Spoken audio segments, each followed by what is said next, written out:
Chapter 3, Part 2. The moon was up by then, a new nail paring, snagged like a fishhook in the trees on the crags.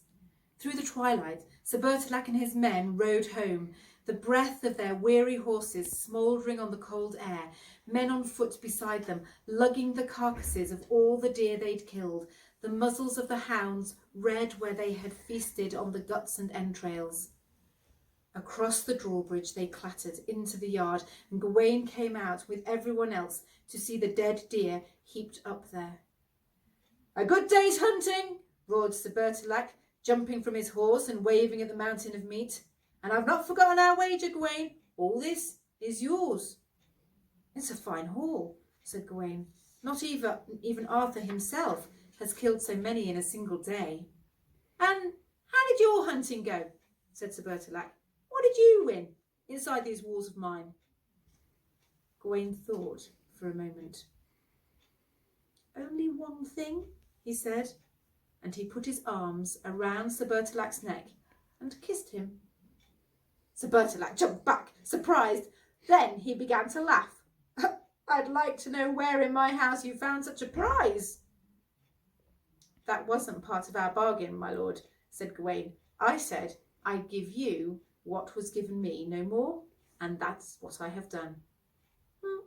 "Fair's fair," agreed Sir Bertilac. "Tomorrow I'll ride out again, and if you like, we'll make the same wager again." Gawain agreed. There seemed no harm in the game, and he saw how much it amused his host. So they shook hands on it and went in together to the hall where their supper waited. And so, the next day, things took the self-same course. Soon after sunrise, the fells roared and rang with the echoes of the hounds. In the depths of the woods they found a scent that wound like a red thread around thickets and boulders.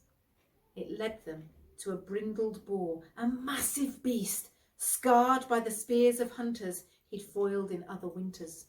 They flushed him out from his lair among the mossy rocks and chased him along the shores of a frozen tarn and up the fellside at a place where a stream came down in sour milk-coloured waterfalls over rocks bearded with icicles. Cornered among the crags, the monster turned at bay, driving his sharp tusks at the hounds that harried him, flinging dogs into the air, hurling them, maimed and howling, down the hillside. Then Sir Bertilac, leaping from his saddle, snatched a great boar spear from his squire and started up the hill into the thick of the fight. And the old boar flung itself at him, coming down on him like a landslide with its mad black eyes a-glitter. Sir Bertilac crouching to meet its charge, jamming the burr of the boar spear into the thin fell-top turf. While back in the castle, Gawain slept in the soft sheets and woke to hear the lady of the place let herself into his chamber. The snick of the latch as she shut the door, the snap of the bolt as she barred it. He'd been afraid she'd come. He had been hoping she would come. He sat up as she twitched the curtains open. "Now, Sir Gawain," she said, "I hope I do not have to remind you of the lesson in politeness which I taught you yesterday." And she put her arms around him and let him kiss her, just once.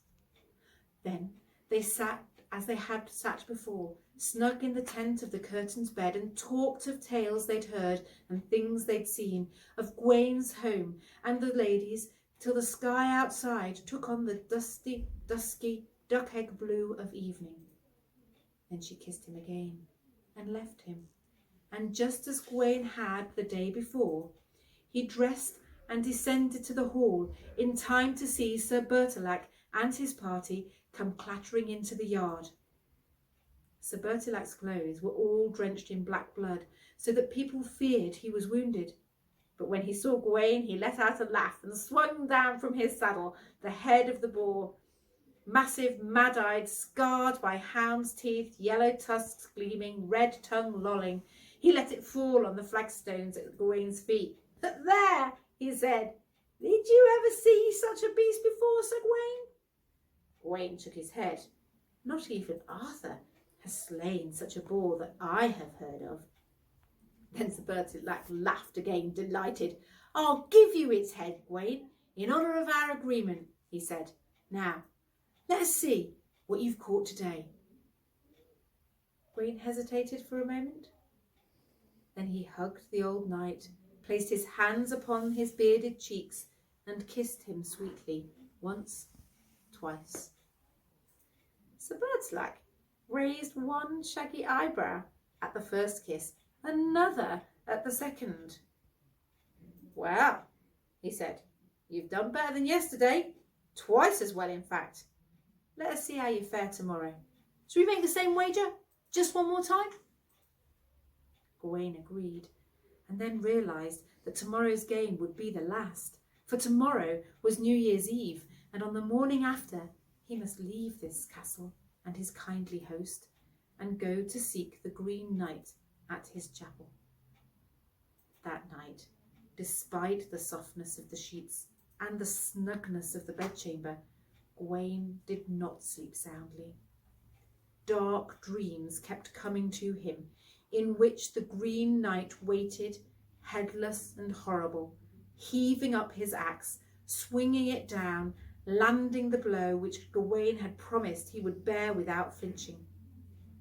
Then into his dreams came a shaft of daylight and the voice of the lady saying, "Sweet Gawain, how can you sleep so deep and snore so loud when the sun is up and the morning almost done?"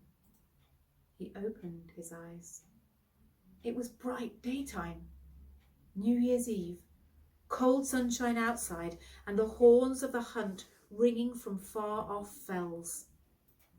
The lady of the castle was leaning over him, and her face above him looking down. And this time he did not need to be told, but gently kissed her once and twice, and then a third time. Then they sat and talked together, as they had sat the day before and the day before that, except that today Gawain knew this would be the last time he spoke with her. Their time alone was running out. She looked very lovely in her gown that left her shoulders bare, with those clustered pearls in her hair, and her cheeks red as rose petals, and her eyes sad and laughing. He would have liked to kiss her again, and he thought that she would like that too, but he knew that it would not be a knightly way to repay Sir Bertilac for his hospitality. So nothing passed between the two of them but fond words. When it was time for the lady to leave, she said, "Gawain, my husband tells me that tomorrow you must depart. I shall miss you so much." "And I shall miss you," he said truthfully. "Is there some gift you could give me?" she asked. Something, however small, that will remind me of you?" "I'm sorry," said Gawain. "I've nothing to give you. I came here alone, looking only for death, a wanderer in an unknown land, and I brought no bags of precious stones or beautiful gifts with me. If I had, they should all be yours." "Then I shall just take my memories of these pleasant days," the lady said, "and keep them in my heart like treasure. And in return, let me give you a gift, Gawain."